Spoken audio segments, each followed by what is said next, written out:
땅을 갈게 하시리라 라는 제목으로 하나님 말씀 함께 나누겠습니다. 요즘 계속되는 무더위로 밤잠을 설치시는 분들 많을 거예요. 여름철 숙면을 방해하는 것은 더위뿐이 아닙니다. 작고 얄미운 모기입니다. 네. 한참을 곤히 자고 있는데 여기저기 가렵고 잠결에 들리는 이 윙윙거리는 소리에 잠을 깹니다. 무척이나 또 짜증나는 그런 상황이지요. 이놈을 반드시 잡아야겠다는 일념으로 불을 켜고 방안을 수색하기 시작합니다. 그런데 좀처럼 눈에 잘 띄지도 않아요. 그러다 방안 구석에 배를 빨갛게 불리고 붙어있는 놈을 발견하면 순간 분노가 침입니다. 절대로 실수 없이 한 방에 끝내야 되겠다는 생각으로 조심스럽게 모기의 집 접근하여 한 방 딱 날리죠. 네. 손바닥에 피가 낭자합니다. 네. 그 순간 느끼게 되는 쾌감은 정말 대단하지 않습니까? 저만 그런가요? 네. 그런데 실수로 이 모기를 놓치고 윙윙 소리를 내며 달아나는 놈을 찾을 수 없으면 어떻습니까? 분하고 억울해서 잠을 잘 수가 없어요. 아무리 졸리고 피곤해도 반드시 내가 그놈을 잡아 죽이고 자리라 이렇게 하지 않습니까? 모기가 나만 문다고 말하는 사람들이 있습니다. 저희 집에서는 유독 저만 모기에 잘 물립니다. 어떤 사람이 모기에 잘 물릴까 궁금해서 여러 가지 자료를 한번 찾아봤습니다. 흔히 알고 있듯이 뚱뚱한 사람, 땀을 많이 흘리는 사람, 청결하지 못한 사람이 모기에 잘 물린다고 사람들은 생각합니다. 근데 오해래요. 그렇지 않답니다. 그런데 요즘 재미있는 연구 결과들이 많이 발표됐더라고요. 영국의 런던 보건대학원 연구팀이 발표한 보고에 의하면 모기가 좋아하는 유전자를 갖고 태어난 사람이 있대요. 이 말은 뭐냐면 모기가 좋아하는 사람의 독특한 체취가 있는데 그것은 유전되는 거라는 거죠. 모기에 안 물리려면 부모를 잘 만나야 한다는 말이 나올 판입니다. 또 여러 가지 자료를 살펴보다가 흥미로운 그런 주장을 발견했습니다. 이것도 영국의 한 연구소에서 발표한 것입니다. 영국 사람들이 모기에 대한 관심이 참 많나 봐요. 그렇죠? 네. 근데 이게 무시할 수 없는 것이 전 세계 인구의 한 30% 정도, 그리고 인원으로 따지면 70만 명 정도가 매년 모기로 인하여 사망한다는 거 아세요? 예. 댕기열, 장티푸스, 뇌염, 그렇죠? 예. 말라리아, 이런 것들이 다 모기가 요인이 되잖아요. 아무튼 여기에서 발표한 연구는 어떤 거냐면 모기가 잘 무는 사람은 좋은 사람이다. 이런 말을 했다는 거예요. 성품이 온화하고 좋은 사람에게는 이 좋은 기운이 난다는 거예요. 그래서 모기가 좋아한다는 거죠. 반대로 나쁜 사람은 나쁜 기운이 나오기 때문에 모기도 싫어한다는 거예요. 네. 그래요. 제가 모기에 잘 물리는 이유가 이거였다 싶습니다. 그래요. 참고로 저희 집에서 모기에 잘 물리는 사람은 저희 아내입니다. 이 연구가 얼마나 과학적이고 믿을만 하느냐를 따지기 전에 하찮은 모기와 사람 사이에도 관계가 있고 영향을 미친다는 생각을 하게 되니 정말 신비롭지 않을 수 없습니다. 이런 예는 얼마든지 있지요. 식물도 사람이 어떻게 대하느냐에 따라 자라는 정도가 다르다고 하지 않습니까? 음악을 틀어주고요, 사랑스럽게 대화를 나누며 또 교감하면 그렇지 않은 식물에 비해 월등하게 또 잘 자란다고 합니다. 요즘은 심지어 생물뿐 아니라 무생물도 사람과의 관계에 따라 영향을 받는다는 연구 결과가 나와 있습니다. 우리가 가지고 있는 그런 물건도 매일 사랑과 애정을 주면 더 좋아진다는 거예요. 실제로 그렇잖아요. 어떤 사람은 10년 넘게 자동차를 차도 새 차 같아요. 아주 깔끔하고 아주 좋아 보입니다. 근데 제 차는 아직 한 7, 8년 됐는데 험하기 그지없습니다. 이런 거예요. 놀랍고 신비한 일입니다. 그리고 한편으로는 또 두려운 일이기도 합니다. 우리가 생각하고 말하고 행동하는 것이 우리가 생각하고 있는 것 이상의 힘을 발휘한다면 함부로 행동하고 말할 수는 없을 거예요. 신앙이란 무엇일까요? 여러 가지 정의를 할 수 있을 겁니다. 근데 신앙은 관계를 맺는 일이 아니겠습니까? 먼저 신앙은 하나님과 관계를 맺는 것입니다. 우리의 생각, 우리의 마음, 그리고 우리의 삶을 통해 하나님과 소통하는 게 바로 신앙입니다. 또한 하나님과의 온전한 관계를 통하여 이웃과 관계 맺는 것이 신앙이지요. 이웃을 사랑하라는 말은 이웃과 좋은 관계를 맺으라는 말과 다르지 않습니다. 하나님께서 창조하신 첫사람의 이름은 아담입니다. 성경은 아담이라는 명사를 복수로 기록하고 있다는 것 아십니까? 하나님께서 창조한 사람은 하나인데 그 이름은 복수예요. 아담이 아니라 아담들이라는 것이지요. 관계가 들어간 말입니다. 사람은 혼자가 아닌 관계를 통해 완성된다는 그런 깊은 의미가 들어있는 것입니다. 한자로 사람 인자도 마찬가지 아닌가요? 두 사람이 서로 등을 기대고 버티고 있는 모습을 본딴 그런 글자라고 하지 않습니까? 인간이라는 말도 사람 인자에 사이간자가 합쳐진 것입니다. 사람은 모름지기 관계를 통해서 온전한 인간이 된다는 생각이 들어있는 것입니다. 하나님은 아담을 창조하실 때 관계 가운데 창조하셨어요. 하나님과 관계하고 다른 피조물과 관계하는 존재로 창조했단 말입니다. 하나님께서 보시기에 좋았더라 이렇게 고백한 것은 조화롭다, 질서 있다라는 뜻으로 좋은 관계를 맺고 있다 이렇게 해석할 수도 있습니다. 구약의 미가 선지자는 또 이렇게 말했습니다. 사람아, 주께서 선한 것이 무엇임을 내게 보이셨으니 여호와께서 내게 구하시는 것은 오직 정의를 행하며 인자를 사랑하며 겸손하게 내 하나님과 함께 행하는 것이 아니냐. 하나님께서 사람에게 제일 되는 덕목을 주셨다는 거예요. 수천의 기름과 만만의 제물을 하나님께서 기뻐 받으지 않으신다고 말합니다. 하나님께서 진정으로 원하시는 것, 믿음의 근본이요 사람의 제일 되는 선한 행위는 뭐예요? 관계하는 것이다. 이렇게 말하고 있습니다. 그런데 성경은 우리가 하나님과 관계하고 사람과 관계하는 것을 넘어서 땅과 또 흙과도 관계해야 한다는 사실을 전하고 있습니다. 하나님께서 금하신 실과를 먹음으로 에덴 동산에서 쫓겨나게 된 아담과 하와에게 하나님께서는 오늘 3장의 말씀을 주셨습니다. 그의 근원이 되는 땅을 갈게 하셨다입니다. 짧은 구절에서 성경은 땅이 사람의 근원됨을 밝히고 있습니다. 하나님께서 창조하신 첫사람의 이름은 아담이라고 했는데요. 이것은 히브리어로 아다마에서 나온 것입니다. 아다마는요, 흙이라는 뜻이고 땅이라는 뜻이고 또 더 구체적으로는 먼지라는 뜻이에요.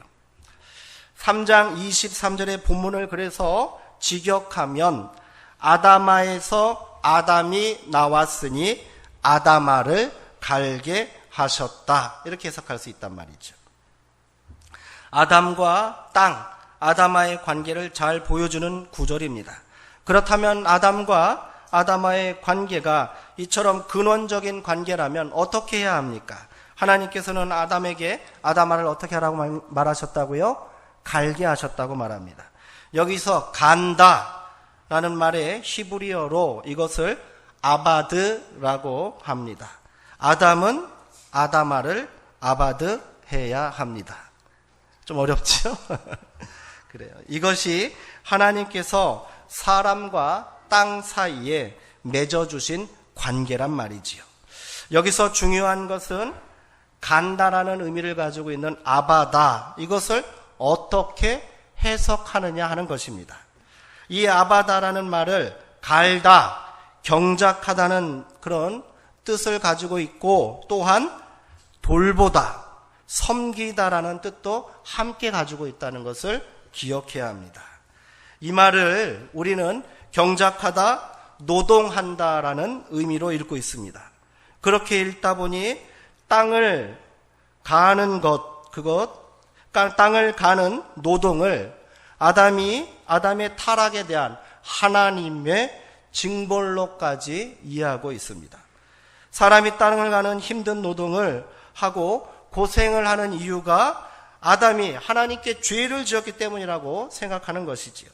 이런 생각에 인간의 노동을 죄와 결부시켜 부정적으로 생각하기까지 했던 것입니다. 심지어 땅을 가는 사람들을 무시하고 천대하기까지 했습니다. 예수님 시대에도 이런 생각이 지배적이어서 갈릴리 사람들은 멸시받고 죄인 취급받았습니다. 당시 사람들은 갈릴리에서 무슨 선한 곳이 나오겠느냐 이렇게 조롱했습니다. 갈릴리 사람들은 대부분 천한 노동자이며 소작농들이었습니다.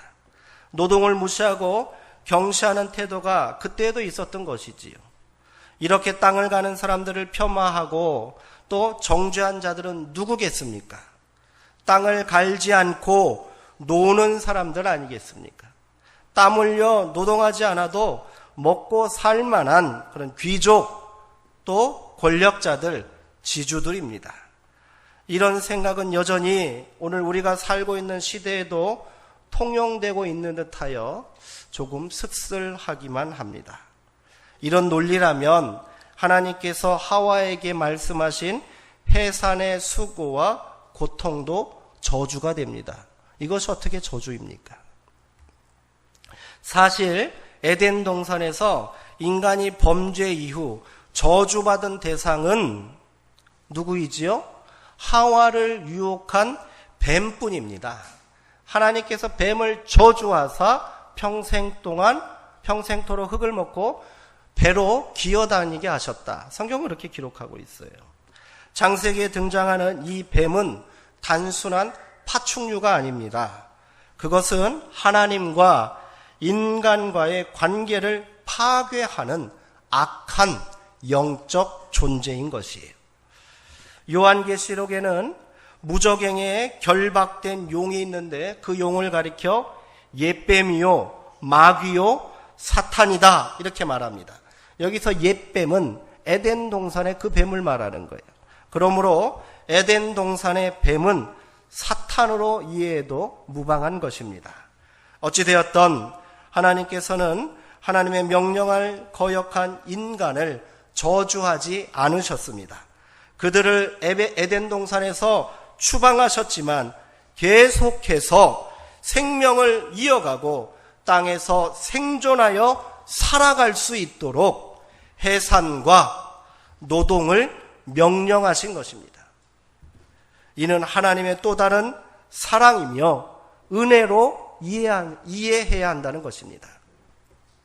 그러므로 노동을 천대하고 심지어 저주로 이해하는 것은 아담의 죄를 해결하지 못한 인간의 타락한 본성에서 기인한 것이라 할 수 있습니다. 땅을 가는 일 결코 죗값으로 치르는 징벌이 아닙니다. 그것은 처음부터 하나님께서 사람에게 주신 귀한 소명이었습니다. 하나님께서는 아담이 타락하기 전에 이미 땅을 아바드 하는 소명을 주셨습니다. 우리가 먼저 읽은 창세기 2장 15절에 보면 하나님께서 에덴 동산을 만드신 다음에 아담을 데려다가 동산에 두시고 아담에게 할 일을 맡기십니다. 그 일이 무엇입니까? 바로 에덴 동산을 경작하고 지키는 일입니다. 이것을 세번역 성경에서는 그 의미를 살려서 맡아서 돌보게 하셨다 이렇게 번역했고요.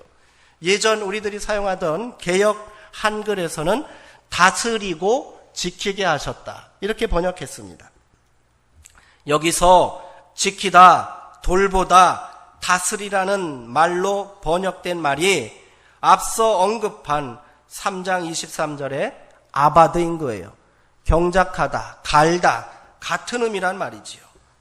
하나님은 아담이 타락하기 전에는 아담이 타락하기 전에는 아무런 수고도 노동도 하지 않고 그냥 손만 까딱까딱하여 땅을 다스리고 지키고 돌보게 하셨다가 그가 타락하고 나서 피땀 흘리며 일하고 고된 노동을 감당해야 하는 가는 일을 맡긴 것이 아닙니다. 하나님이 아담에게 주신 땅을 갈고 돌보는 일, 아다부는 타락 이전이나 타락 이후나 변함이 없습니다. 땅을 갈고 돌보는 일은 하나님이 사람에게 주신 근원적이고 거룩한 소명이라는 말이지요. 땅을 아바드하는 소명은 땅을 마구 갈아엎고 파괴하고 함부로 대하라는 것이 결코 아닙니다. 땅을 돌보고 지키라는 그런 소명입니다. 창세기 1장 28절에 생육하고 번성하여 땅을 정복하라는 축복도 마찬가지입니다. 마치 정복자처럼 군림하며 땅을 파괴하고 욕망을 채우는 수단으로 대하지 말라는 그런 이야기입니다. 이 짧은 구절을 인간의 욕망을 담아 해석하고 이해했기에 오늘날 인류는 땅의 반란과 반격으로 인해 엄청난 위기 앞에 놓여 있는 것 아닙니까? 지구 환경의 파괴로 인한 이상기온, 상상을 초월한 자연재해가 바로 그 증거 아니겠습니까? 아담은 아담아로부터 나왔다고 했습니다. 사람이 흙에서 나왔다면 땅은 무엇이겠습니까? 사람의 근원이요 어머니가 아니겠습니까? 그런데 어떻게 흙에서 나온 사람이 땅을 더럽히고 파괴하고 자기 존재의 모태를 유린할 수 있겠습니까? 땅의 파괴는 그러기에 곧 인간의 자기 파괴이며 자기 학대입니다. 근원이 훼손되고 망가졌는데 거기서 나온 사람이 어찌 온전한 삶을 살 수 있겠습니까? 또한 땅을 파괴하는 것은 인간의 자기 파괴를 넘어 하나님에 대한 반역입니다. 사실 땅을 아바드하는 일은 하나님께서 하신 일이었습니다. 하나님께서는 하늘과 땅을 창조하시는 장면을 한번 상상해 보시기 바랍니다. 얼마나 장엄하고 또 얼마나 다정하고 따뜻하고 좋습니까? 얼마나 즐거우셨으면 하나님께서는 보시기에 좋았다, 야, 참 좋다 이렇게 고백하셨겠습니까? 그렇게 하나님께서 심혈을 기울여 창조하신 자연을, 그 땅을 아담에게 맡기시면서 아바드하라고 명령하신 거예요. 이처럼 땅을 돌보고 가꾸는 일, 아바드하는 일은 참으로 신비롭고 거룩한 소명입니다. 더없이 좋고 또 좋은 일인 것이지요. 땅을 아바드하는 것은 단지 땅을 갈고 경작하는 것을 넘어 돌보고 지키는 것이라 말했습니다. 그런데 이 말에는 그보다 더 깊은 뜻이 있습니다. 그것은 섬긴다는 뜻입니다. 사실 성경에서 이 아바드는 섬긴다는 뜻으로도 많이 사용되고 있습니다. 하나님을 섬긴다 이렇게 말할 때도 이 섬긴다가 아바드예요. 그런데 땅이나 자연에 대해 섬긴다라고 번역한 것이 조심스러워서 간다, 돌본다, 다스린다 이렇게 번역한 것입니다. 자연을 숭배의 대상으로 보는 것을 경계하려 했기 때문입니다. 그러나 본래 아바드라는 말은 이 말의 의미 창고에는 섬긴다라는 뜻이 너무도 크고 중요합니다. 하나님의 종이라고 할 때 이 종이라는 말 에베드도 아바드에서 나온 말입니다. 그러므로 땅과 사람의 관계는 그저 갈고 경작하는 관계를 넘어 돌보고 돕는 관계이며 또 그것을 넘어 존중하고 섬기는 관계이어야 한다는 말이지요. 신앙은 관계 맺기입니다. 우리는 하나님과 사람과 땅과의 관계 속에서 살아갑니다.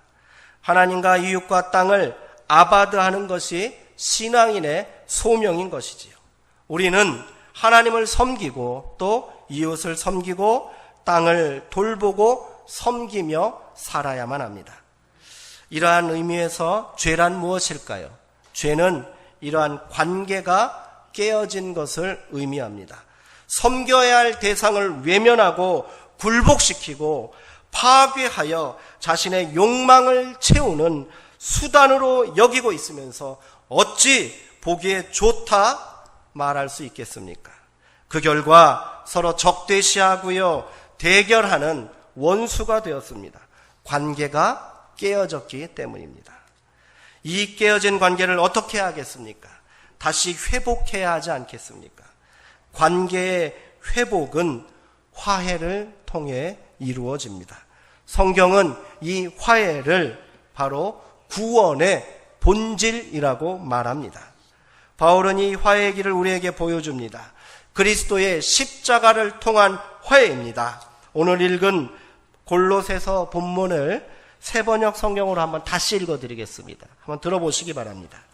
그분의 십자가의 피로 평화를 이루셔서 그분으로 말미암아 만물을 곧 땅에 있는 것들이나 하늘에 있는 것들이나 다 자기와 기꺼이 화해시키셨습니다.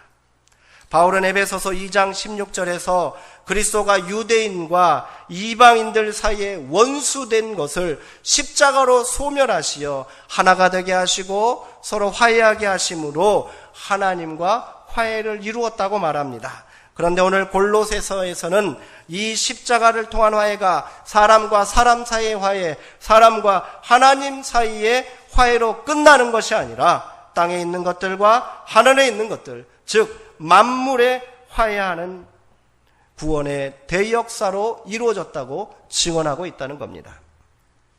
십자가를 통한 화해와 구원의 역사가 인간뿐만이 아니라 모든 피조물의 화해, 구원으로 완성되었다는 말입니다. 그런데 우리는 예수 그리스도의 구원 사역을 하나님과 인간 사이의 화해로만 이해하고 있습니다. 더 좁게 말하면 하나님과 나 사이의 관계로만 말한다는 거예요. 내가 하나님과 화해하고 있으니 됐다라고 말하는 겁니다. 그래서 구원받은 자녀로 살지 못하는 것입니다. 구원이 감동이 없고요, 기쁨이 없는 거예요. 여전히 갈등과 대립 속에서 긴장하고 초조한 삶을 살고 있습니다. 신앙과 삶의 불일치입니다. 십자가의 구원, 화해의 역사가 사람과 사람, 인간과 만물로 나아가지 못했기 때문이라는 거예요. 우리는 이웃과 화해하고 땅과 화해해야 합니다. 그래야 하나님과의 화해가 의미가 있는 것입니다. 그래야 구원받은 자녀로 온전한 기쁨을 누리고 만족을 누릴 수 있는 것입니다. 그러면 우리는 어떻게 화해해야 할까요? 예수님은 모든 피조물의 화해를 이루기 위하여 십자가를 지셨습니다. 그리스도의 십자가는 무엇보다 섬김입니다. 그리스도는 종의 모습을 취하시고 스스로 종이 되셨습니다. 섬김을 받으러 온 것이 아니라 섬기러 왔다고 말씀하십니다.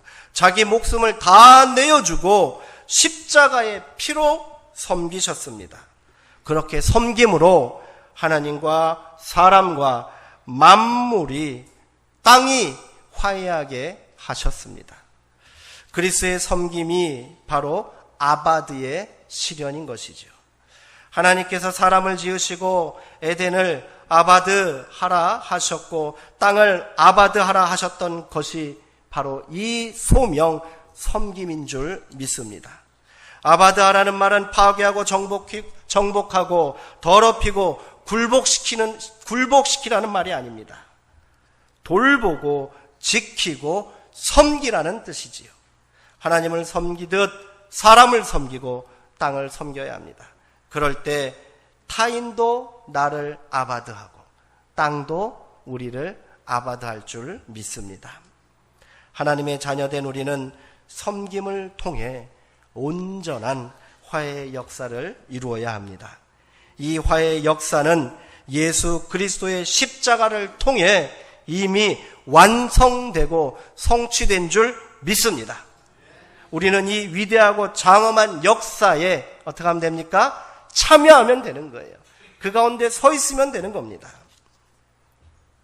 하나님과 온전한 화해를 이루십시오. 더 겸손하게, 더 진실하게 하나님을 섬기고 말씀에 순종하십시오.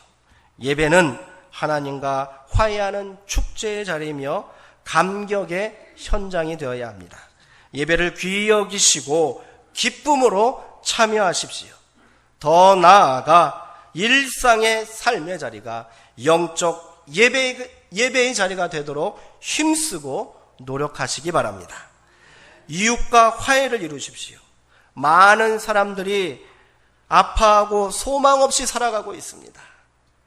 외면하지 마시고 먼저 손을 내밀어 그들을 섬기시기 바랍니다. 우리의 섬김을 통해 그들도 하나님과의 화해를 경험할 수 있도록 만들어야 한다는 것입니다. 그 귀한 사명이 오늘 우리에게 있습니다. 예수님께서는 너희가 예물을 제단에 드리려다가 거기서 내 형제에게 원망 들을 만한 일이 있는 것이 생각나거든. 예물을 제단 앞에 두고 먼저 가서 내 형제와 화목하고 그 후에 와서 예물을 드리라고 말씀하셨습니다. 이웃과 화해하지 않고 예배 자리에 나오지 말라는 엄한 명령입니다. 오늘 어떤 예물을 들고 예배의 자리에 나오셨습니까? 그 예물이 이웃과 화해를 이룬 섬김의 예물 되어야 할 줄 믿습니다. 땅과 화해를 이루십시오. 인간의 탐욕과 끝모를 욕망으로 인해 땅이 신음하고 있습니다. 피조 세계의 화해를 위해 우리 기독교인들이, 신앙인들이 앞장서야겠지요. 이는 거창한 구호나 캠페인으로 되는 게 아니에요. 작은 일부터 실천하면 됩니다. 어떤 일을 하면 될까요? 간단합니다. 적게 쓰고 적게 버리면 됩니다. 적게 쓰고 적게 버리는 거예요. 그것을 통하여 우리는 땅을 돌보고 섬길 수 있단 말입니다. 우리가 먹고 쓰고 하는 모든 것들이 결국은 자연을 파괴하고 훼손하면서 얻어지는 것들입니다. 농사는 다를까요? 농사도요, 지력을 떨어뜨리고 지하수를 고갈시키는 파괴적인 행위입니다. 그래서 계속 농사를 짓기 위해서 뭐 하는 거예요? 비료를 주는 거예요. 땅이 망가지고 유기물을 자꾸 빼앗기니까 산성화되잖아요. 그래서 비료를 계속해서 주면서 억지로 농작물을 얻어내는 거예요. 하나님께서는 인간에게만 안식을 명령하지 않으셨어요. 땅도 안식해야 된다고 말씀하셨습니다. 그래서 제7년에는 제7일의 안식일과 같이 안식년을 명령하셨습니다. 안식년은 어떤 날인지 아십니까? 한 해 동안 아무런 농사를 짓지 않는 거예요. 땅을 쉬게 하는 거예요. 그러므로 하나님의 말씀을 의지하고 온전한 회복과 화해 역사를 이루도록 명령하신 것입니다. 적게 먹어야 합니다. 적게 써야 합니다. 적게 버려야 합니다. 1년 동안 우리나라에서 버려지는 음식물 쓰레기 양을 돈으로 환산하면 얼마인지 아십니까? 10조가 넘습니다. 네. 엄청난 금액입니다. 기아에 허덕이고 있는 아프리카의 여러 나라들을 다 구제하고도 남는 돈이에요. 그런데 우리는 그것을 버리고 있어요. 적게 버리는 것도 땅을 살리고 섬기는 일임을 기억하시기 바랍니다. 심각한 대기오염, 여름철 전력난은 어디서 기인합니까? 과도한 에너지 소비에서 비롯된 것입니다. 조금 불편하더라도 적게 소비하고 적게 사용해야 합니다. 그래야 땅도 웃고요, 사람도 웃을 수 있는 거예요. 가벼이 여기지 마시기 바랍니다. 이것이 오늘 우리에게 주신 하나님의 명령, 아바디의 삶인 것입니다.